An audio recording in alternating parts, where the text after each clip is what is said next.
이제 드디어 에스겔 48장 이제 마지막 부분입니다. 이제 에스겔의 배경과 그리고 그들이 처해 있는 상황과 그리고 하나님께서 이제 어떻게 이제 그 앞으로 어떠한 일들을 이루실 것이고 어떻게 이 책이 맞춰지는지를 우리가 딱 알 수 있는데요. 그 에스겔의 배경과 상황은 여러분들 뭐 더 설명을 드리지 않더라도 잘 알고 계시리라 생각합니다. 그리고 맨 마지막 그 에스겔의 결론을 짓는 마지막 단어는 무엇입니까? 이제 그 성읍을 다 완성한 다음에 동서남북으로 그것들을 다 정리하고 그리고 한 중앙에는 그 거룩한 이제 성소를 두게 하고 그리고 이제 그 곳의 이름을 그 성읍의 이름을 여호와 샴마라 하리라 하고 에스겔서는 딱 종결을 하게 됩니다. 자, 여기서 질문. 여호와 샴마 무슨 뜻일까요? 네, 여호와께서 거기 계시다. 어떻게 그렇게 잘하세요? 여기 밑에 도움말에 다 나와 있습니다. 우리가 이 뭐지? 뭔가 궁금해하는 것들에 대한 단어의 정리가 잘 되어 있어요. 여호와께서 거기에 계시다. 여호와께서 거기에 계시다. 예, 그러면 우리가 궁극적으로 우리가 오늘 본문 말씀의 내용은 그러합니다. 이제 그 12지파를 다 나눠주고 그들의 이름을 다 정해주고 그리고 정 가운데는 정사각형의 모양으로 하나님께서 받으실 그 거룩한 그 거룩한 자리의 모습이 그 가운데 있어요. 근데 거기 이제 벽이 쭉 둘러 있는데 동서남북으로 이제 굉장히 큰 길이에요. 여러분 에스겔 보실 때 뭐 몇 척 예를 들어 2만 척이다. 그러면은 2만 척이면 나누기 2를 해서 미터를 붙이면 돼요. 예, 그러니까 2만 척이면 10,000미터인 거예요. 그러니까 10km. 예, 그러니까 굉장히 먼, 굉장히 큰 땅이에요. 예, 25,000척이다. 그러면은 25,000척, 12,500m. 예, 이렇게 12.5km. 엄청나죠. 그래서 지금 이거 에스겔서를 쭉 보면 결국 이 에스겔에게 보여진 이 환상이 요한계시록 21장 9절에 보면 이제 새 예루살렘의 모습 이 기록이 되어 있거든요. 그래서 이제 그 성전임을 우리는 알 수 있는데요. 아무튼 뭐 여러분 보실 때 나누기 2하고 미터를 붙이면 여기 나와 있는 숫자 나누기 2 곱하기 거기다 미터를 붙이면 이 대충 크기가 어느 정도인지 알 수 있게 됩니다. 자, 아무튼 결론은 하나님께서 여호와 샴마 내가 거기에 여호와께서 거기에 계시다라는 것을 딱 증명하고 맞춰지게 됩니다. 그러면 우리는 에스겔의 큰 그림을 볼 수 있어요. 에스겔의 시작은 뭐였죠? 황폐하고 무너진 땅이었어요. 너희들 이러면 멸망한다. 이러면 멸망한다. 그거는 이 앞전에 이사야에도 말했고 예레미야에도 말했지만 에스겔에게는 정말 그 임박한 심판을 직접 경험하고 체험할 수 있도록 에스겔에게 행위로 그에게 환상을 너무너무 생생하게 보여주신 거예요. 그래서 그 환상을 보고 가만히 있을 수 없어서 하나님께서 명령하시는 대로 그러한 행위로 그런 것들을 보여줬고 결국 포로로 잡혀갔고 나라가 멸망했고 모든 것들이 무너져 있는 상황 속에 하나님은 그에게 환상을 통하여 또 다른 환상을 보여주시는 거예요. 그 성전의 재건된 모습 그리고 그 성전이 거룩하게 구별되어져서 동서남북 성전뿐만 아니라 모든 성읍들도 온전히 회복된 이후에 내가 그 안에 있겠다 하고 맞춰진다는 거예요. 내가 너희와 함께 하겠다. 그런데요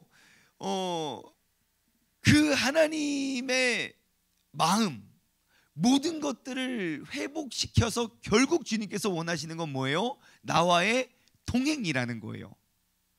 우리는 하나님과 우리의 인간의 본성은 하나님과 늘 계속 멀리 떨어지려고 해요. 근데 하나님께서는 모든 것들을 회복하여 결국 내가 너와 함께 하기를 원하시는 분인 거예요. 그래서 구약의 역사는요 이렇게 이거는 뭐 환상이고 그리고 남유다가 멸망했고 그리고 성전이 재건돼요. 뭐 에스겔, 느헤미야 이런데 보면 그래요. 성전이 재건됐지만 하나님의 영광이 그 성전에 임하지 않아요. 그리고 말라기 선지자를 통하여 앞으로 이제 다시 이 땅에 오실 그 메시아를 대망하고 기대하면서 딱 끝납니다. 그리고 예수님께서 이 땅에 딱 오셔요. 마태복음 1, 2, 3 한번 찾아볼까요? 마태복음 1장 23절이에요. 기억하기 쉽게. 마태복음 1, 2, 3 마태복음 1장 23절에는 이러한 말씀이 기록되어 있어요. 자 보십시오. 1장 23절이요. 1, 2, 3 네, 자 보라 처녀가 잉태하여 아들을 낳을 것인데 그의 이름을 뭐래요? 임마누엘이래요. 여러분 임마누엘이라는 뜻은 무엇입니까? 하나님이 우리와 함께 계시다. 와, 하나님은 무엇을 원하는지 우리는 알 수 있어요. 아무리 황폐하고 무너지고 모든 것들을 잃어버리고 다 떠났다 했을지라도 하나님께서 궁극적으로 원하시는 건 뭐예요? 나와 함께 하시길 원하는 거예요. 여러분, 아담과 하와가 죄를 저지르고 뭘 합니까? 첫 번째, 숨어버려요. 그리고 나의 수치심을 발견한 거예요. 그리고 몸을 가려요. 숨어 있어요. 그때 하나님께서 어떻게 하십니까? 그를 찾아가 물으세요. 아담아, 어디 있니? 어디 있니? 하고 찾아가 물으세요.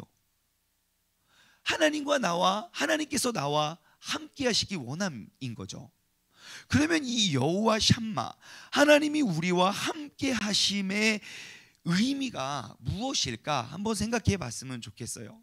여러분, 우리가 삶 속에 우리가 모든 것들을 잃어버렸을 때, 정말 남유다와 같이 나라를 잃어버리고 모든 것들을 포기하고 모든 것들이 다 끝이고 절망이고 이제 끝이다 라고 생각하는 그때에 여호와 샴마가 가져다주는 의미가 무엇인가? 그 박사님들은 실험을 참 많이 하고 실험을 참 좋아합니다. 그렇죠? 예, 저희 고등학교 은사 선생님이 저기 아산병원에 아마 지금도 계실 건데 몇십 년 동안 그 이제 연구를 하고 계세요. 근데 뭐 그때 뭐 쥐를 몇 마리를 잡았다 그랬지? 아무튼 엄청나게 많은 쥐를 잡으셨어요. 그분의 이야기는 아닌데, 근데 또 다른 그 이제 박사님들이 또 실험을 했어요. 어떠한 실험을 했냐면요, 쥐를 작은 상자에 딱 가둬두고요. 쥐를 작은 상자에 가둬두고 새카맣게 쌌어요. 캄캄하게. 그리고 며칠을 버티나 봤어요. 그리고 났더니 쥐가 캄캄한 방, 그러니까 아무것도 보이지 않는 그 상자에 딱 넣어놨더니 3분 만에 다 죽더래요, 쥐가. 그래서 또 한 그룹에는 어떠한 실험을 했겠을까요? 똑같은 상자에 놓고 완전히 새카맣게 가린 다음에요, 바늘로 구멍 하나를 딱 뚫어놨어요. 근데 그 안에 있는 쥐가 3일을 버티더래요. 왜 똑같은 상황인데, 그 쬐끄만 구멍 하나인데 왜 하나는 3분 만에 죽고 왜 한 그룹은 3일을 버틸까요? 예, 그 빛이 가져다주는 희망이에요. 여러분, 우리의 삶에 어려움이 커서 우리가 넘어지는 게 아니에요. 희망이 보이지 않으면 넘어지는 거예요. 여러분, 그러면 우리의 믿음의 사람은 항상 그 희망의 빛을 찾아가는 거예요.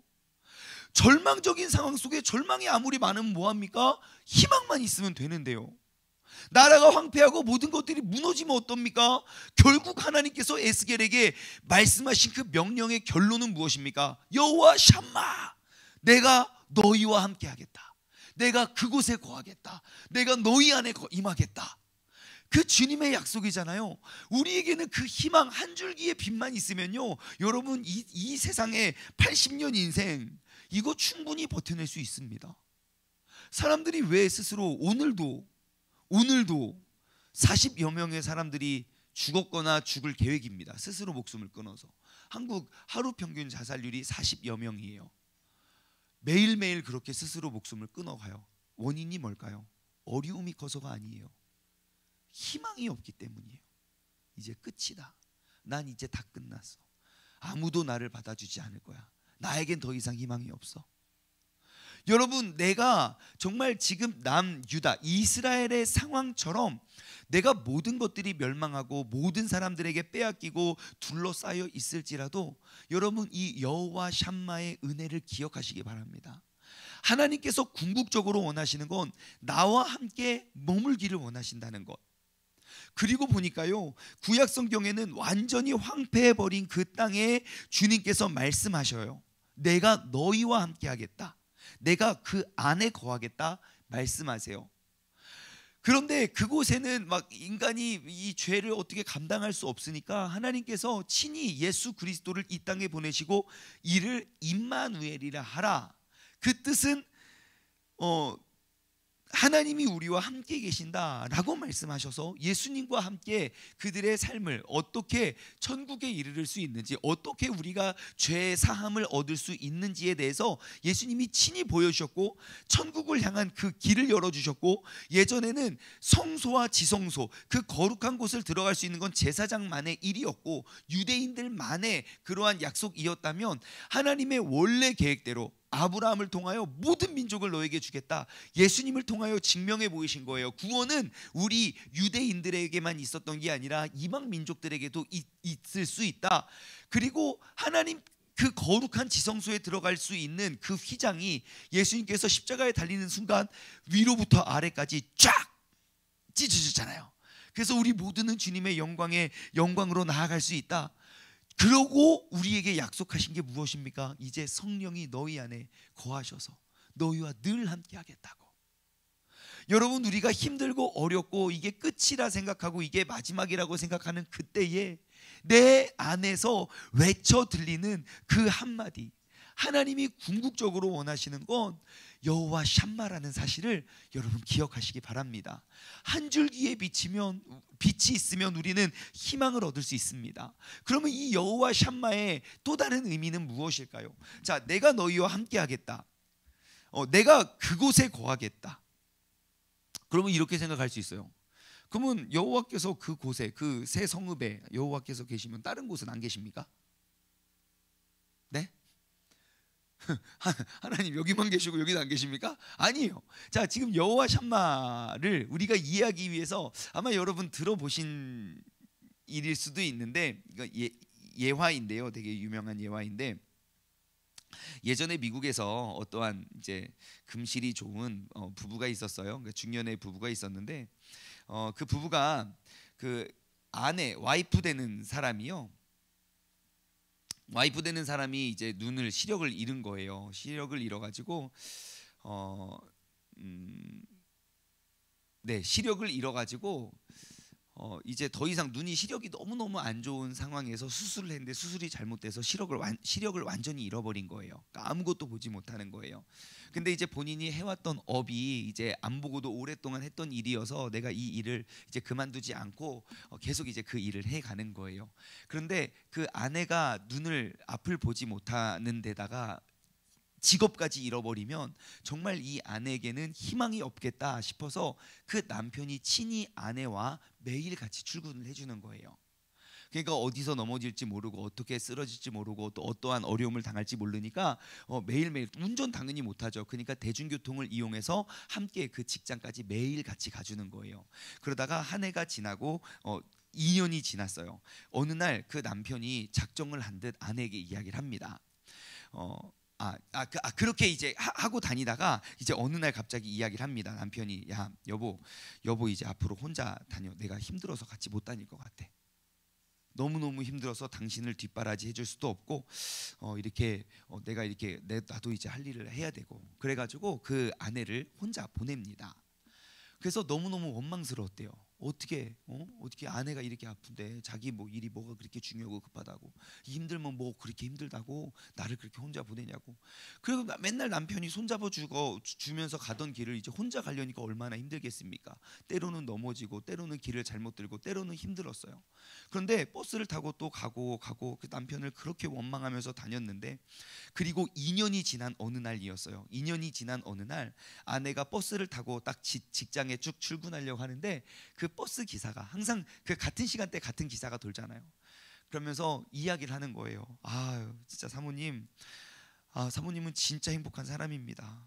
예? 왜요? 제가 앞도 보지도 못하고 이렇게 힘든 나날을 보내고 있는데요. 어떻게 매일 남편이 항상 같은 버스에 타시고 항상 함께 옆에 앉아주시는 부인이랑 건물을 갈 때 끝까지 그 아내분들이 들어갈 때까지 건물을 보면서 그 뒷모습을 보면서 손을 흔들어 주는 사람, 자기는 평생 처음 봤습니다. 부인을 혼자 보낸 게 아니라 혼자 설 수 있도록 옆에서 지켜봐 주는 거죠. 여러분, 그게 여호와 샴마인 거예요. 하나님 우리와 함께 하는데 왜 나를 혼자 내버려 두십니까? 왜 나에겐 이렇게 어려움이 있고 왜 나에게만 이렇게 힘든 일이 있습니까? 내가 스스로 걸을 수 있도록 우리에게 힘을 주시는 분이 하나님인 줄 믿습니다. 그 하나님은 우리를 고아와 같이 버려두지 아니하시고 우리를 보내고 우리의 곁에서 항상 우리를 지켜주시고 우리와 함께 하시는 분, 내가 그곳에 함께 있겠다. 그러면 하나님이 나와 늘 함께 있음을 느끼기 위해선 계속 계속 지금 40장부터 48장까지 계속 반복되는 이야기는 뭡니까? 구별되어야 한다는 거예요. 하나님이 내주하심을 내가 받아들일 수 있도록 내가 거룩해져야 돼요. 왜요? 결국 내가 하나님을 멀리 떠나게 하는 건 내가 지은 그 죄이니까요. 하나님은 아담과 하와를 단 한 번도 떠난 적이 없지만 그 속에 죄가 들어가니 하나님은 나에게 멀리 계신 분처럼 숨어버렸어요. 그래서 우리는 구별되어 거룩한 하나님의 백성으로 우리는 거룩하게 지켜내야 할 줄 믿습니다.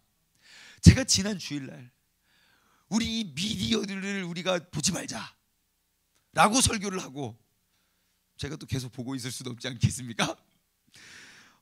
나는 그렇잖아. 너 별로 세상 사람들에 비해서 많이 안 보는 것 같고 그냥 보던 거 그냥 보면 되겠다라고 생각을 했지만, 야, 이게 진짜 무섭더라고요. 앞에서 이렇게 말을 하니까 이게 안 봐지더라고요.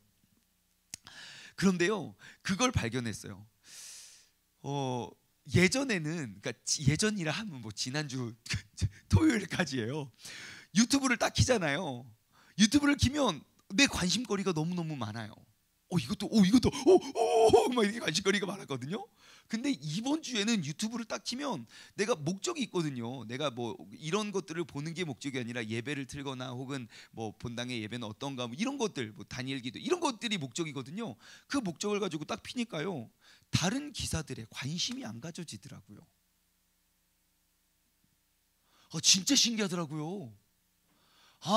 나를 지켜내는 장치가 그렇게 나를 거룩하게 만드는 방법이 어디 멀리 있는 게 아닙니다. 하나님이 나와 함께 하시어 이 거룩한 몸을 지키기 위해서 나의 눈과 귀를 쉽게 내어주지 않는다는 선포와 다짐만 있으면요, 여러분, 우리는 나의 몸과 마음과 생각과 나의 삶을 거룩하게, 주님께서 늘 나와 함께 하심을 내가 받아들이고 그분을 느낄 수 있는 믿음의 사람이 되는 줄 믿습니다.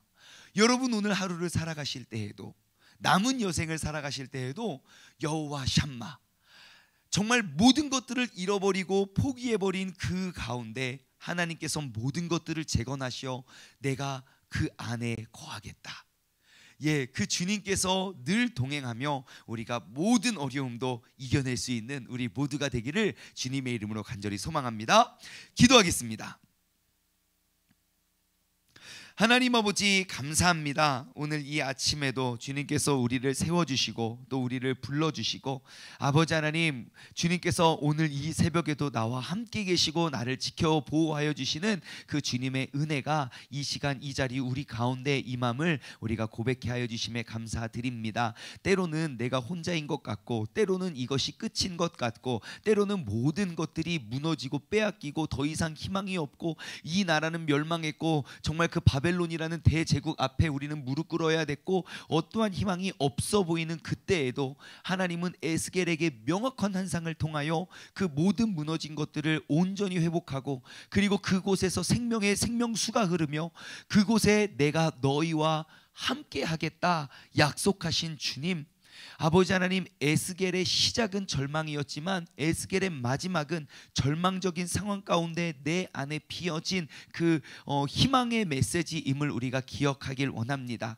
아버지 하나님, 나의 모든 환경과 상황이 나를 짓누를지라도 그곳에서 나와 함께 하시는, 나를 지키시고 나를 돌보시고 나를 이끄시는 그 여호와 샴마의 하나님을 바라보며 우리가 승리할 수 있는 믿음의 사람 되게 하여 주옵소서. 감사드리오며 이 모든 말씀 살아계신 예수 그리스도의 이름으로 감사하며 기도드리옵나이다. 아멘.